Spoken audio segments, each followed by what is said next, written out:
ایک شخص آیا اور اس نے کہا کہ میں یہ جرم بھی کرتا ہوں، چوری بھی کرتا ہوں، میرے سے بدی بھی سرزد ہو جاتی ہے، میں جھوٹ بھی بولتا ہوں۔ اس نے کہا میں سب چھوڑ نہیں سکتا۔ تو میرے آقا نے فرمایا کہ تو جھوٹ چھوڑ دے، میرے سے وعدہ کر کہ تو نے جھوٹ نہیں بولنا۔ اس نے کہا ٹھیک ہے، اس چیز کا میں وعدہ کر لیتا ہوں۔ اس کا یہ مطلب نہیں ہے کہ باقی چیزوں کی اجازت اللہ کے محبوب نے دے دی۔ یہ حضور کی تربیت کا طریقہ تھا، مربی کو پتہ ہے کس طرح تربیت کرنا۔ ایک صاحب آئے، اس نے کہا حضور میں اسلام تو قبول کرتا ہوں لیکن نمازیں 5 نہیں پڑھ سکتا، نمازیں 2 پڑھوں گا۔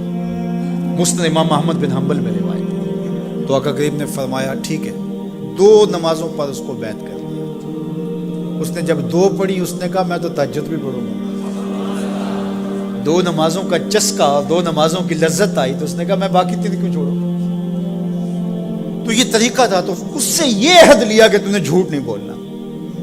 اب جب چوری کو جی چاہا، ماحول پیدا ہوا، تو سوچا کہ اللہ کے رسول نے اگر یہ پوچھ لیا کہ چوری کی تو حضور سے یہ تو عہد ہے جھوٹ نہیں بولنا، تو پھر حضور کو بتانا پڑے گا کہ میں نے چوری کی ہے، تو یہ تو حضور کے سامنے شرمندگی ہو، چوری چھوڑ دی۔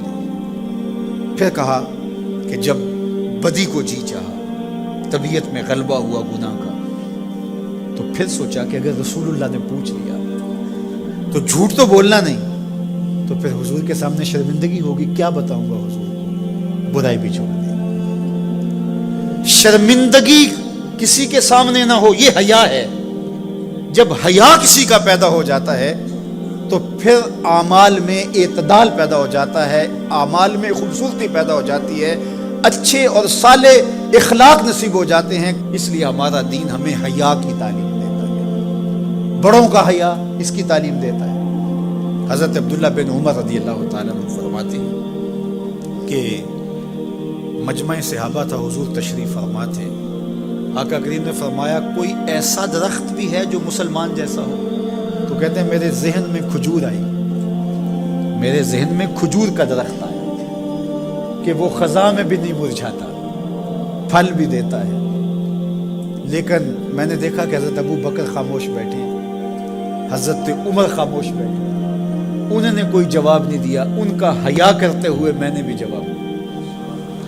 بعد میں حضور نے فرمایا کہ کھجور کا درخت ہے، کہتے ہیں میرے دل میں بھی یہی تھا اور میں بولنا چاہتا تھا، لیکن ان بڑوں کا حیا کرتے ہوئے، میں چھوٹی عمر کا تھا، میں نے بولا۔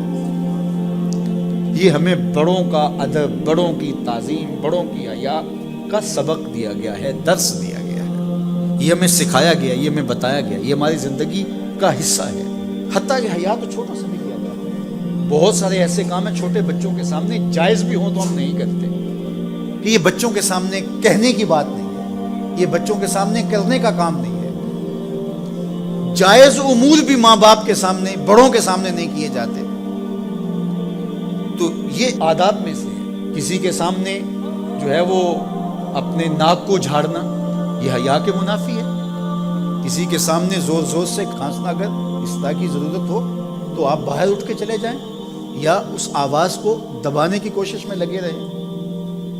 اس طرح خروج ریح ہے، بندہ مجبور ہو جائے تو الگ بات ہے، ورنہ حیا کا تقاضا یہ ہے کہ مجلس کے اندر موجودگی میں اس سے گریز کیا جائے، حتیٰ کہ اس کی سمیل پھیلے اور دوسروں کو تکلیف پہنچے، یہ بھی حیا کے منافی ہے۔